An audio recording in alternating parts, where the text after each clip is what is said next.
ایوب 15 باب۔ تب الف استمانی نے جواب دیا، کیا عقل مند کو چاہیے کہ لغو باتیں جوڑ کر جواب دے اور مشرقی ہوا سے اپنا پیٹ بھرے؟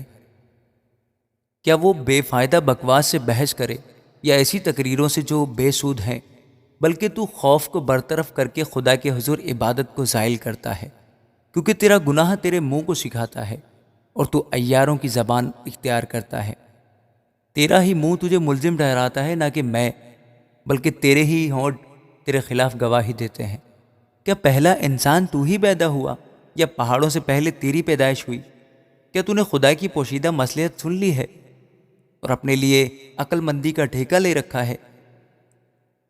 تو ایسا کیا جانتا ہے جو ہم نہیں جانتے؟ تجھ میں ایسی کیا سمجھ ہے جو ہم میں نہیں؟ ہم لوگوں میں سفید سر اور بڑے بوڑھے بھی ہیں جو تیرے باپ سے بھی بہت زیادہ عمر کے ہیں۔ کیا خدا کی تسلی تیرے نزدیک کچھ کم ہے؟ اور وہ کلام جو تجھ سے نرمی کے ساتھ کیا جاتا ہے، تیرا دل کیوں تجھے کھینچ لے جاتا ہے اور تیری آنکھیں کیوں اشارہ کرتی ہیں کہ تو اپنی روح کو خدا کی مخالفت پر آمادہ کرتا ہے اور اپنے منہ سے ایسی باتیں نکلنے دیتا ہے؟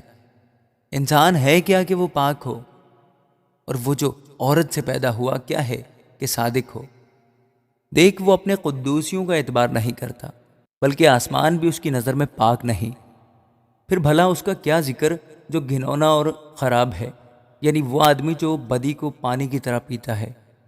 میں تجھے بتاتا ہوں، تو میری سن، اور جو میں نے دیکھا ہے اس کا بیان کروں گا، جسے عقل مندوں نے اپنے باپ دادا سے سن کر بتایا ہے اور اسے چھپایا نہیں۔ صرف انہی کو ملک دیا گیا تھا اور کوئی پردیسی ان کے درمیان نہیں آیا۔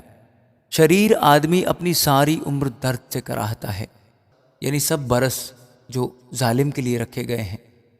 ڈراؤنی آوازیں اس کے کان میں گونجتی رہتی ہیں۔ اقبال مندی کے وقت غارت گر اس پر آ پڑے گا۔ اسے یقین نہیں کہ وہ اندھیرے سے باہر نکلے گا اور تلوار اس کی منتظر ہے۔